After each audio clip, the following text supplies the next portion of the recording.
Greetings, my name is Bill, and I am the Snarky Apologist. Now, going back to the Watchtower Society's belief that Jerusalem was destroyed in 607 BCE, now we've already seen that being dismantled. There's a lot of information on the internet. I've done a couple videos showing that not only has it been dismantled based on archaeological evidence and evidences that are available for all to see, not to mention the unanimous coming together of all archaeologists saying that 607 BCE is a wrong date. Be that as it may, the evidence speaks against the Watchtower in an extremely high manner. Now, this video is going to go a little further and show you how a family named the EGIBI family, they were very prominent in Babylon. As a matter of fact, there's some stories that talk about how they were part of the those taken captive, and they learned basically, or had come up with the idea of the banking system. So the EGIBI family is said to have been the founders of the banking system that we have today. They had kept meticulous records. Now, these are not just people in some home who saved the receipts from the grocery store and, that kind of thing, but rather a business that extended from generation to generation to generation to generation, okay?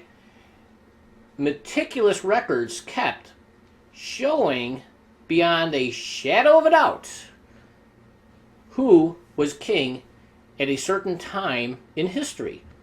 When you take all these documents that are time-stamped and show the lineage of the kings, the Watchtower 607 date,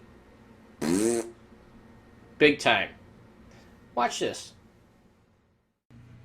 Okay, here's what you do. Go on the internet and Google EGIBI, EGIBI family, and you'll find that most sources, there's a tremendous amount. If you're dealing with Babylon or the ancient Near East or what have you, this very prominent family is used as a reference point for most of the archaeologists and scholars out there dealing with that time frame in Babylon. And they're a very prominent family. They kept meticulous records. So we know that because of the volume of books that are written out there that use them as a reference point, we know we have accuracy. So with that in mind, let's move on. The piece of evidence that we're going to look at today is known as prosopography. This is the study that identifies and relates a group of persons or characters within a particular historical or literary context.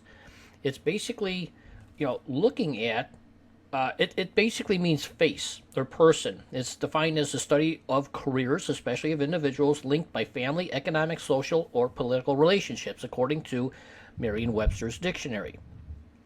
In this case, we're going to look at the EGIBI family. So, by far, the largest private archive of the Neo-Babylonian period is that of the EGIBI business family household. Now, of this enterprise, the EGIBI family, Bruno Meissner says, quote, "From the firm, the sons of EGIBI, we possess such an abundance of documents that we were able to follow nearly all business transactions and personal experiences of its heads from the time of Nebuchadnezzar up to the time of Darius the First." Now, it was the Arabs in 1875 and 1876 that discovered all the business documents from the EGIBI house.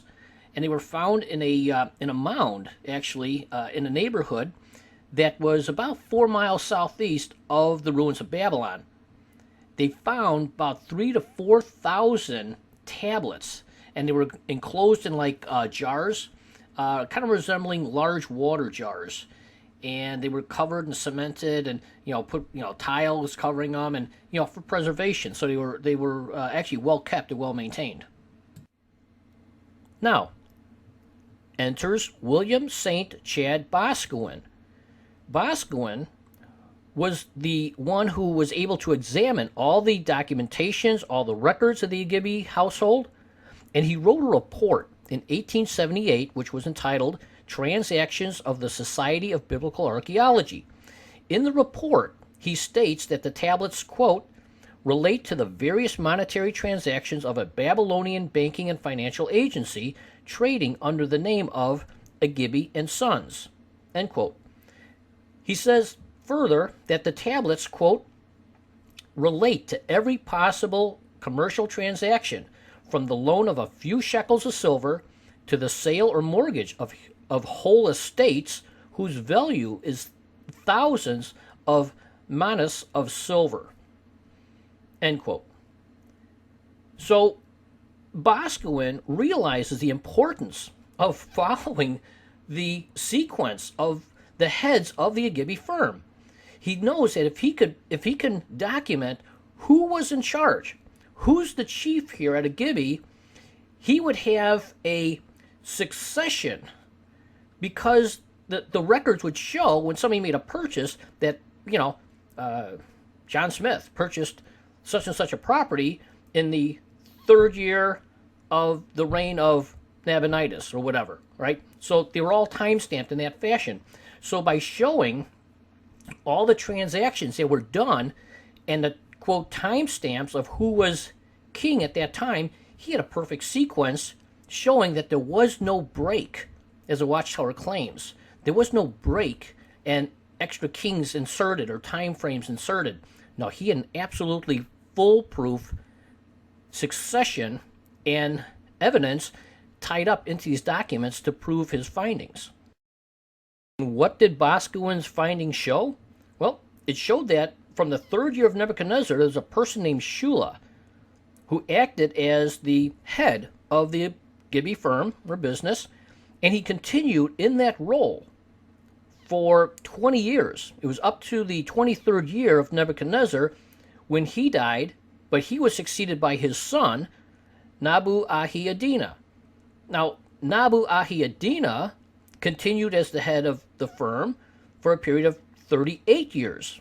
That is from the 23rd year of Nebuchadnezzar to the 12th year of Nabonidus, when he was succeeded by his son, Iti-Marduk-Balatu. All right? So Iti-Marduk-Balatu, in his turn, he remained head of the firm until the first year of Darius the First, which we know to be 521, 520 BC, which was the 23rd year of his headship as the kingpin over at the EGIBI firms, right? So, what does this show? Well, this shows you that there was a period of 81 years between the third year of Nebuchadnezzar II to the first year of Darius. Now, the reason that this fact is so important is that it totally agrees with the royal canon, the Neo-Babylonian historical records, and all other evidences that we have.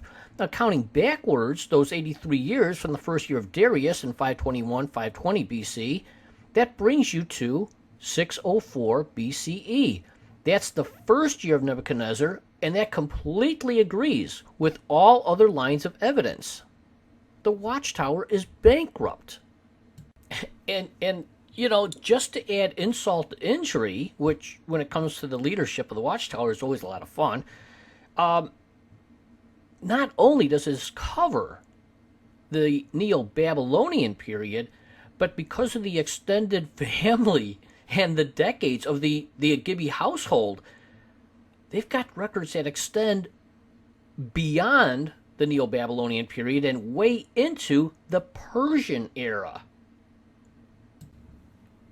So, where are we left? Well, here's the takeaway on the whole video. You ready? Number one, the EGIBI firm banking records. Accurate? Yeah, you bet. Number two, it documents the chronological order of the Babylonian kings. Number three, it validates the sequential order of the kings that oppose Watchtower teachings. And number four, the Watchtower is once again busted and proven to be a false teacher.